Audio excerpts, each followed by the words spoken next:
संसद का संयुक्त बैठक जब किसी विधेयक पर गतिरोध की स्थिति उत्पन्न हो जाती है तब संयुक्त बैठक की व्यवस्था किया गया है। भारतीय संसद में लोकसभा या राज्यसभा में से जब किसी विधेयक पर गतिरोध की स्थिति या नॉन एक्सेप्टेंस की जब स्थिति जब उत्पन्न हो जाती है तब वैसी स्थिति में भारतीय संसद में संयुक्त बैठक बुलाने का प्रावधान है। ये जो संयुक्त बैठक का जो प्रावधान है ये भारत शासन अधिनियम 1935 की धारा 31 से अपनाया गया है। दोस्तों जैसे हम जानते हैं कि भारत का संविधान है ये उधार का थैला है। भारतीय संविधान में जितने भी प्रावधान लिखित हैं, जितने भी प्रावधान को अपनाया गया वो किसी न किसी अधिनियम या किसी न किसी देश के संविधान से उसको अपनाया गया। उसी तरह जो संसद की जो संयुक्त बैठक है इस बैठक की व्यवस्था भारत शासन अधिनियम 1935 के धारा 31 से ही अपनाया गया है। और इस धारा को जब भारत आज़ाद हुआ, जब इसका संविधान लिखा गया तो लिखित तौर पर भारतीय संविधान के भाग 5 और अनुच्छेद 108 में इसका प्रावधान कर दिया गया है।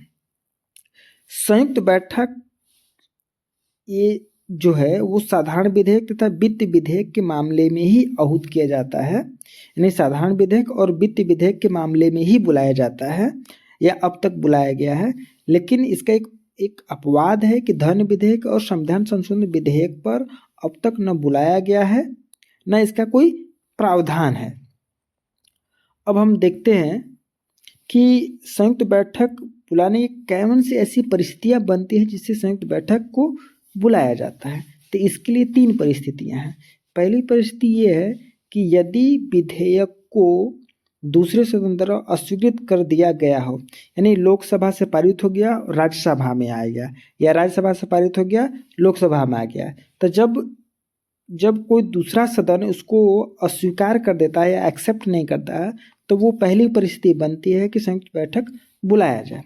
या फिर दूसरी परिस्थिति कब बनती है, यदि किसी सदन द्वारा विधेयक में किए गए संशोधन को न माने, यानी कोई विधेयक है उसको एक सदन ने उसमें संशोधन किया तो दूसरा सदन उसको उस संशोधन को न माने, तब ऐसी परिस्थितियां बनती है कि संयुक्त बैठक बुलाया जाए। या फिर दूसरे सदन द्वारा विधेयक को 6 माह से अधिक समय तक रोक रखता है, जैसे कि राज्यसभा साधारण विधेयक को 6 महीने तक रोक सकता है और धन विधेयक को 14 दिन तक रोक सकता है। और जब उससे अधिक रोक सकता है, जब 6 महीने से अधिक रोकेगा तो वैसी परिस्थितियां बनती है कि संयुक्त बैठक बुलाया जाए। ये 3 परिस्थितियां हैं।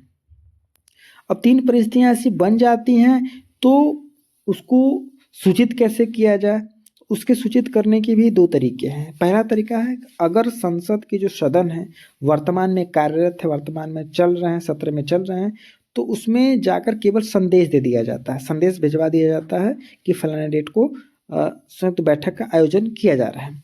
अगर बैठक न चल रहा, वर्तमान में न हो, तब लोक अधिसूचना द्वारा सूचित किया जाता है कि फलाने डेट को संयुक्त बैठक आहूत करनी है। तो ऐसे सदस्यों को पता चल जाता है, संदेश देकर और लोक अधिसूचना द्वारा 2 माध्यमों से सूचित किया जाता है। और जब सूचित कर दिया जाता है तो बैठक को बुलाने का जो अधिकार होता है वो अधिकार राष्ट्रपति के पास होता है। मतलब बैठक को आहूत करने या बुलाने का जो अधिकार है वो राष्ट्रपति के पास है, तथा बैठक की अध्यक्षता करने का जो राइट है वो लोकसभा अध्यक्ष के पास है। अगर लोकसभा अध्यक्ष नहीं है, अनुपस्थित है, तो उपाध्यक्ष करेगा।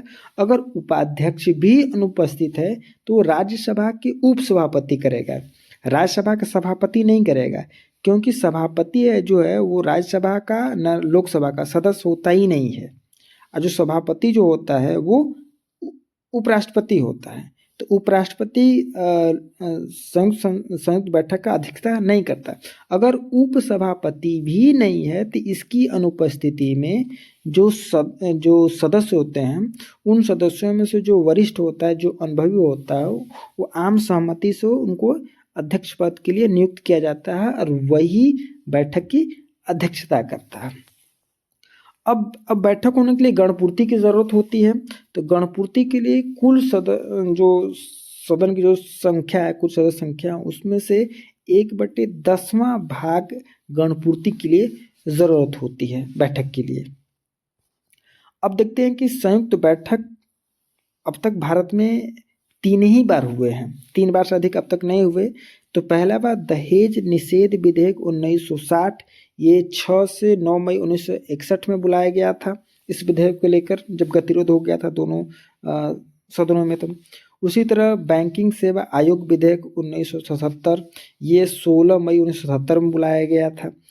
और तीसरा जो है आतंकवाद निवारण विधेयक 2002 यानी 26 मार्च 2002 को बुलाया गया था। अब तक 3 ही ऐसे विधेयक हैं जिन पर संयुक्त बैठक आयोजित किया गया है, और यही तीनों विधेयक कॉम्पिटिटिव एग्जाम में बार बार पूछता है। टीजीटी में पूछता है, पीजीटी में पूछता है, डीएसएसबी में पूछा है, यहाँ तक कि नेट में भी क्वेश्चन पूछा है, बीपीएससी टीचर में पूछा है, या स्टेट में पूछा था। ये तीनों इम्पॉर्टेंट हैं।